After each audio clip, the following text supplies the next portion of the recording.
Hello everyone, welcome back in my channel. This is Sachin Sirohi and today topic is macro. So macro is a very important topic in advanced Excel. तो advance Excel में होता क्या है कि जो daily data analysis पे काफ़ी काम करते हैं या जिनको काफ़ी एक अपना जो प्रोसेस होता है उनका काम करने का वो रिपीटेड होता है। मतलब एक पूरे प्रॉपर पैटर्न को उनको डेली फॉलो करना होता है। तो जैसे काफ़ी लेंथी फॉर्मूला मुझे लगाना है, तो उसको बनाने में काफ़ी टाइम कंज्यूमिंग मुझे या काफ़ी टाइम लगता है। तो क्यों ना ऐसा किया जाए कि जो काम मुझे एटलीस्ट जो डेली फ़ॉर्मूले लगाने पड़ रहे हैं या कुछ फ़ॉर्मेटिंग मुझे डेली करनी पड़ रही है, उन सब चीज़ों को मैं रिकॉर्ड कर लूँ। ताकि वो जो प्रोसेस है, वो मेरे टाइम सेविंग हो जाए उस पर्टिकुलर वर्क में। तो ऐसे रिकॉर्डेड फ़ॉर्मूले को या ऐसे रिकॉर्डेड एक्शन को ही हम मैक्रो बोलते हैं। तो किसी भी set of set of activity को या सेट ऑफ वर्क को रिकॉर्ड करना ही आपका मैक्रो होता है। तो मैक्रो में चलिए मैंने एक शीट यहाँ पे बनाई है। इससे पहले की जो मेरी कुछ वीडियोज़ हैं उसमें मैंने एडवांस लेवल पे आपको वीलुकअप, एचलुकअप, लुकअप फंक्शंस, समिफएफ्स ये सारी चीज़ें और पाइवोट्स, पाइवोट टेबल किस तरीके से हम लगाते हैं और उसमें मल्टीपल पाइवोट्स या मल्टीपल शीट्स पे पाइवोट्स हम कैसे लगाते हैं, ये हमने उसमें सीखा। आज का टॉपिक भी बहुत इम्पोर्टेंट है, चलिए देखते हैं।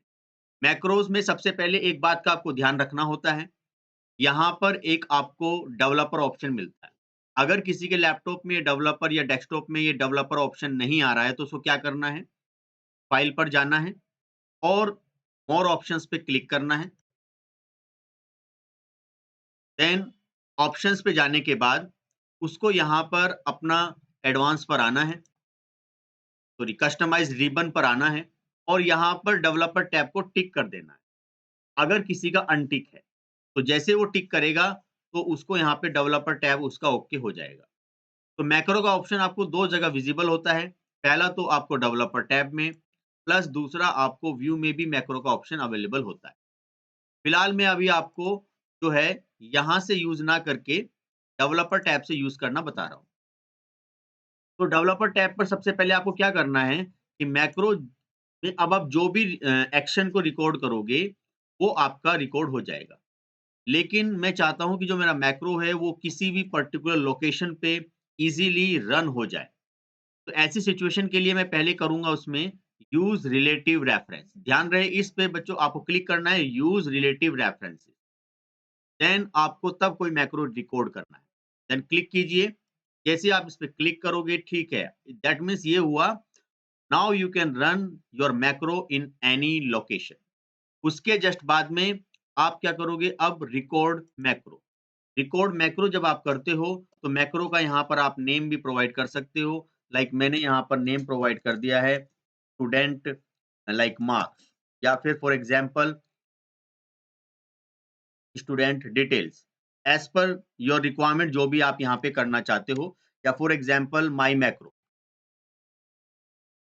देन उसमें आप फिर यहाँ पर इसमें एक शॉर्टकट की भी प्रोवाइड कर सकते हो और कोई डिस्क्रिप्शन लिखना चाहते हो डिस्क्रिप्शन भी आप लिख सकते हो। Then click this.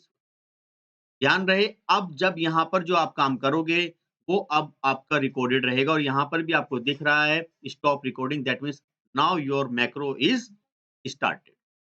सबसे पहले हम क्या करते हैं, अब जो भी हम एक्टिविटी यहाँ पर करेंगे तो it will be record. Okay, तो सबसे पहले हमने इक्वल किया और यहाँ से क्वार्टर 1 प्लस क्वार्टर 2 का रिजल्ट हमने टोटल किया और फिर इस पूरे रिजल्ट को हमने यहाँ पर इस तरीके से डबल क्लिक करके टोटल कर लिया।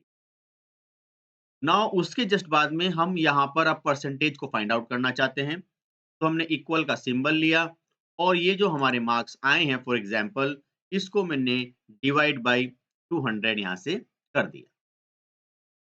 200 करने के बाद अब आपका ये ऑप्शन 62% आ गया। अगर किसी का ये रिजल्ट परसेंटेज में ना आए तो उसको यहाँ पर होम पर जाना है और यहाँ से परसेंटेज का ऑप्शन इस तरीके से क्लिक कर लेना। नाउ अब फिर हम वापस आते हैं कि रिजल्ट हमारा पास है या फेल है। ध्यान रहे ये एक्टिविटी जो भी चल रही है ये आपकी रिकॉर्डेड रहेगी और काफ़ी सारे बच्चे इस ऑप्शन को टिक नहीं करते जिसकी वजह से काफ़ी सारे उनके मैक्रोज़ में प्रॉब्लम्स आते हैं। इक्वल सबसे पहले हमने यहाँ पे इफ का फॉर्मूला लगाया और हम यहाँ पे यूज़ कर रहे हैं कि लाइक 62% ये जो मेरे मार्क्स हैं, ये अगर ग्रेटर हैं या इक्वल हैं किससे? 40% से। अगर ऐसा है, तो मैं यहाँ पर लिख रहा हूँ फॉर एग्ज़ाम्पल, तो ये सारा हमने किया और रिज़ल्ट भी चलिए एक बार बना देता हूँ आपके सामने कि इफ जो हमारे पास है यहाँ दिस वन, ये अगर ग्रेटर है या इक्वल है हमारा फॉर एग्ज़ाम्पल 33% से, ठीक है? ये आपकी चॉइस है क्या करना चाहते हो। देन यहाँ पर आप इसमें लाइक देन हम इसमें यहाँ पर फ़िल कर देते हैं। तो मैंने अब क्राइटेरिया थोड़ा बदल दिया 33% कर दिया है। तो आप देखोगे यहाँ पे अब सारे ही पास रहेंगे। अगर आप चाहो तो क्राइटेरिया यहाँ से बदल सकते हो। तो इस पूरे प्रोसेस को हमें करने में काफ़ी टाइम लगा, प्लस डिवीज़न के फ़ॉर्मूले को बनाने में भी काफ़ी टाइम लगता है। तो इसी रीज़न की वजह से हम मैक्रो यहाँ पर बना रहे हैं, ठीक है? तो मैक्रो के बारे में यहाँ लिखा भी हुआ है, मैक्रो पे जब आप जाओगे कि मैक्रो क्या है? यू कैन वर्क, अभी आप देखिएगा यहाँ पे शॉर्टकट की भी दी है इसकी ऑल्ट F1। चलिए, तो डिवीज़न बना लेते हैं फर्स्ट, सेकंड, थर्ड।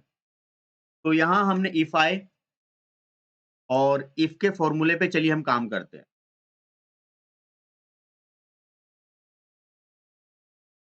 तो इस पूरे प्रोसेस में जो हमने काम किया है, तो इस पूरे फ़ॉर्मूले में हमने ये वर्क यहाँ पर डन कर लिया है।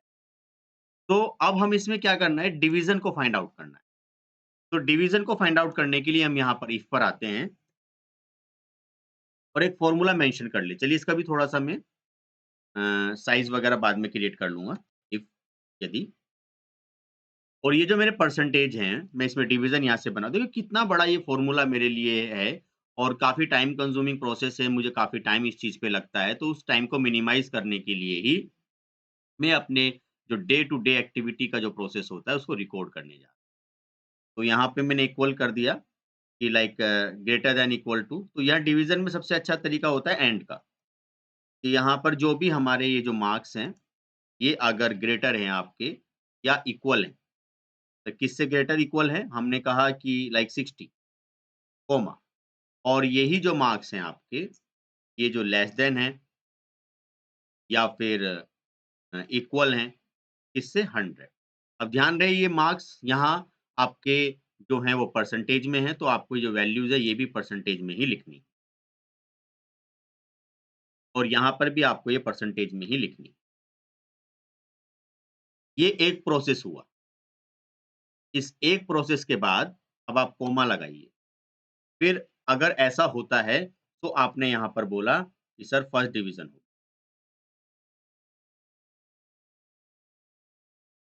ऐसे बहुत लेंथी फ़ॉर्मूले हमारे पास होते हैं। इन्हीं सब प्रोसेस को ईज़ी करने के लिए ही हम मैक्रो का यूज़ करते हैं। देन फिर से हमने एक इफ यूज़ किया और यहाँ से एंड का इस्तेमाल किया और यहाँ से फिर हमने इसी को यूज़ किया कि सर ये जो वैल्यूज़ हैं ये ग्रेटर दैन है, इक्वल है किससे? 45%। और कॉमा हमने यहाँ से लगा लिया कि अगर ठीक है इतना है या फिर यही जो वैल्यूज़ हैं ये लेस देन है किससे? आपका 60%। अगर ऐसा होता है मतलब 45 से 60 के मार्क्स बीच में होते हैं, तो यहाँ पर क्या आएगा आपका? Second division. Second division. ऐसे बहुत लेंथी फ़ॉर्मूले हम इसमें बनाते हैं। तो अगर ऐसा होता है तो सेकंड डिवीज़न, अगर ऐसा नहीं है, देन फिर हम यहाँ से एक और इफ का इस्तेमाल करते हैं, थर्ड डिवीज़न के लिए। कि फिर हमने यहाँ से एंड का इस्तेमाल किया कि अगर यही जो हमारे मार्क्स हैं, ये ग्रेटर हैं, इक्वल हैं 33%, कि अगर ऐसा है प्लस यही जो मार्क्स हैं, ये लेस देन हैं, इक्वल हैं, इससे आपका लाइक 45%। लाइक इसमें हम लेस देन ही ले लेते हैं 45%। तो अगर ऐसा होता है, तो ये डिवीज़न हमारे पास जो है, ये आपकी थर्ड डिवीज़न। देखिए कितना लेंथी ये फ़ॉर्मूला आपका यहाँ पर बनने जा रहा है। काफ़ी टाइम लगता है इस प्रोसेस को करने में। तो अपने काम को स्मार्ट करने के लिए हम अपने वर्क को रिकॉर्ड कर लेते हैं। देन अगर ऐसा नहीं होता है, फॉर एग्ज़ाम्पल थर्ड डिवीज़न नहीं है, देन फिर मैं यहाँ पर लिख देता हूँ नो डिवीज़न।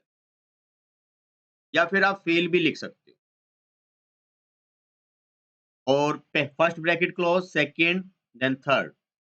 ऐसा करने पर हम इसे ओके करते हैं। जरा इसकी फॉर्मेटिंग भी जरा हम यहाँ से ठीक कर देते हैं और इसको यहाँ तक कर दिया। तो अब जरा आप देख सकते हो कि जो आपका मैक्रो था यहाँ पर, ये वर्क मैंने यहाँ पर प्रोसेस की। तो एक तो ये फ़ॉर्मूला मैंने बनाया टोटल, दूसरा परसेंटेज का फ़ॉर्मूला हमारा बना, तीसरा रिज़ल्ट का बना फ़ॉर्मूला हमारा, देन डिवीज़न का। अब हुआ क्या कि चलिए ठीक है, इस प्रोसेस को मैं अब यहाँ पर स्टॉप कर देता हूँ कि इस जितना वर्क अब हमने किया और भी आप कर सकते हो कि सर थोड़ा-सा इसकी कलरिंग भी कर सकते हो, अलाइनमेंट भी, वो सब भी रिकॉर्ड हो जाएगा। लाइक जैसे ये कलर है, ये भी रिकॉर्ड हो जाएगा। तो चलिए अभी हम इसको रोकते हैं, तो मैंने यहाँ से इसको स्टॉप मैक्रो कर दिया। स्टॉप मैक्रो करने पर ये वर्क आपका रिकॉर्ड हो चुका है। चलिए देखते हैं कहाँ किस तरीके से वर्क हुआ है। तो मान लीजिए मैंने दोबारा से ये डेटा यहाँ पर कॉपी किया और यहाँ पर मैंने इस डेटा को पेस्ट किया। अब मैं इसमें से ये पूरा प्रोसेस डिलीट कर देता हूँ और मैं यहाँ पर आकर क्लिक करता हूँ टोटल से पहले और मैं कोशिश करता हूँ कि जो मेरा मैक्रो है, चलिए चेक करते हैं मैक्रो है कहाँ पर। तो आपको देखना है यहाँ पर मैक्रो पर क्लिक करना है। ध्यान से देखिएगा। इस मैक्रो पर आपको यहाँ आकर रन कर देना है। देखिए जैसे आपने इस मैक्रो पर क्लिक किया तो आपका वो पूरा प्रोसेस, वो सारे के सारे फ़ॉर्मूले ईज़ी तरीके से यहाँ पर इम्प्लीमेंट हो गए। लेकिन इसमें क्या है कि ठीक है सर हमने ये कर लिया, हम चाहते हैं थोड़ा इसको और स्मार्ट किया जाए। किस तरीके से स्मार्ट किया जाए कि मान लीजिए अगर ये जो पूरा प्रोसेस है, मैंने इसको डिलीट कर दिया। अब आप चाहो तो इसको भी डिलीट कर सकते हो कि सर यहाँ पर आप वो जो हमने वर्क किया था वो रिकॉर्ड हो चुका है। जैसे आप आओगे मैक्रो पर, फिर दोबारा से आप यहाँ पर रन करोगे, तो मैक्रो आपका एग्ज़ीक्यूट हो जाएगा। लेकिन अब क्या होता है कि मुझे मैक्रो के लिए बार-बार इनसाइड में जाके ऑप्शन को देखना पड़ रहा है। क्यों ना इसको और स्मार्ट बनाया जाए। तो उस पॉइंट ऑफ व्यू के लिए हम यहाँ पर एक आपका एक बटन बना देते हैं। 2 तरीके हैं, या तो आप यहाँ डेवलपर टैब पर जाकर इंसर्ट से बटन बना दीजिए। ये रहा बटन। बटन बनाओगे तो बटन से आप यहाँ पर क्लिक करें और यहाँ पर आप एक बटन बना सकते हो। इस बटन को एक मैक्रो आप असाइन कर सकते हो और इसका कोई नेम भी आप प्रोवाइड कर सकते हो यहाँ से बटन का नेम। लाइक मैंने यहाँ पर बोल दिया है लाइक स्टूडेंट मैक्रो। तो ये आपने एक नाम दिया है क्लिक का, या फिर अगर आप ऐसे नहीं करते कि सर एट अ टाइम, तो आप यहाँ पर जाकर भी असाइन मैक्रो पर क्लिक कर सकते हैं। तब भी यही आएगा लाइक स्टूडेंट मैक्रो और आप इसे ओके कर दीजिए। बट ऐसा कुछ हुआ नहीं कि सर अभी इस पर हमने कोई मैक्रो असाइन आपका किया नहीं, हम यहाँ आए, हमने क्लिक किया असाइन मैक्रो पर, आपको इस पर जाना है, इस वाले पर, और इसको यहाँ ओके करना है। जब आप यहाँ आओगे और क्लिक करोगे तो आप देखिए इस बटन के क्लिक पर ये हो गया है। चलिए इस बटन का थोड़ा-सा जो है हम थोड़ा कलर वगैरह पे ध्यान देते हैं या किसी और चीज़ पर। राइट क्लिक किया, फॉर्मेट कंट्रोल पर आएँगे। तो फॉर्मेट कंट्रोल पे इस पे जो चीज़ें लिखी हैं उसका हम कलर थोड़ा चेंज कर सकते हैं। तो रेड हो जाएगा। थोड़ा फ़ॉन्ट साइज़ इसमें हम बड़ा कर सकते हैं, लाइक 26 इसमें कर सकते हैं। और अलाइनमेंट और साइज़ और ये सब चीज़ें इसमें दी गई हैं। तो अलाइनमेंट अगर आपको करना है तो आप सेंटर तो है ही ऑटोमैटिकली, तो यहाँ से कोई इश्यू नहीं है, और अंडरलाइन करना चाहो तो अंडरलाइन यहाँ से कर सकते हो। तो हमने इसको किया तो ये बटन हो गया। आप यहाँ जाके इसका नाम चेंज कर सकते हो, मैक्रो। बेनिफिट क्या होगा, यहाँ पर जाइए और इस पर क्लिक कीजिए तो आप देख सकते हो आपका इस पर्टिकुलर चीज़ पर क्लिक करने पर ये पूरा का पूरा जो स्टेप्स था आपका यहाँ पे रन हो चुका है। अब सर हम चाहते हैं कि ठीक है बटन में ज़्यादा क्लैरिटी नहीं आई, अगर आपको और एडवांस लेवल का बटन चाहिए, तो आपको यहाँ इंसर्ट पर आना होगा और इस लेवल पे जाना होगा। लेकिन ये वाली चीजें जो होंगी वो फिर कोडिंग की हेल्प पर आ जाएंगी। इससे अच्छा है, इसमें एक और तरीका भी रहता है कि आप इंसर्ट पर जाइए और यहाँ पर आपको शेप का ऑप्शन नजर आएगा। कोई भी एक शेप आप यहाँ से ले लीजिए कि सर हम यहाँ आ गए और हमने यहाँ पर एक शेप ले ली है ये। इस शेप का कलर जैसा भी आपको ठीक लगता है कलर आप ले लीजिए। राइट क्लिक करके इस पर आप जाइए, एडिट टेक्स्ट पर यहाँ लिख सकते हो मैक्रो। थोड़ा सा कलर या इसका जो हमने मैटर लिया है वो मैटर हम इसमें यहाँ जो है इसको बड़ा कर देते हैं और सेंटर कर देते हैं, थोड़ा बोल्ड कर देते हैं। अब हम क्या करते हैं कि जो मैक्रो हमारे पास आया है इसको थोड़ा ब्लैक कर देते हैं कलर में। जो आपका नॉर्मल है ये ब्लैक हो गया। अब हम क्या करना चाहते हैं कि ये जो हमने पर्टिकुलर जो एक आपकी इमेज ली है, चलिए इसको भी या एक आपकी जो शेप ली है इसको भी मैक्रो को असाइन करते हैं। तो राइट क्लिक, असाइन में मैक्रो और माई मैक्रो और देन आपको यहाँ से क्लिक करना है। बेनिफिट क्या होगा कि सर अब आप चाहो चॉइस आपके पास, चाहो यहाँ पर क्लिक करो इसके थ्रू चला लो, चाहो यहाँ पर क्लिक करो तो इस बटन के थ्रू चलो। तो आपके पास चॉइस हो गई है कि आप किसी भी बटन से जो आपने मैक्रो को रिकॉर्ड किया है उसको आप बहुत ईजी तरीके से मेंटेन कर सकते हैं। So that is a benefit of a macro. Macro is a like to record your work and to make your work easy. आपके वर्क को आसान करता है और आपके वर्क को रिकॉर्ड करता है। तो ये सारा काम हम मैक्रो से बहुत ही इजी तरीके से कर सकते हैं। आई होप आपको ये सारी चीजें क्लियर हुई हैं। अगली कुछ वीडियो में हम और भी कुछ इस एडवांस चीजें लेकर आएंगे। इससे प्रीवियस वीडियो में जो अभी इस वीडियो में नए हैं, प्लेलिस्ट में एडवांस एक्सेल की प्लेलिस्ट में सारी चीजें देखिएगा कि किस तरीके से हमने अपने बेसिक टू एडवांस लेवल तक हम चीजों को लेकर आए। आज के लिए इतना ही। तो थैंक यू वेरी मच। फिर एक नई वीडियो में एक नए टॉपिक्स के साथ मिलते हैं।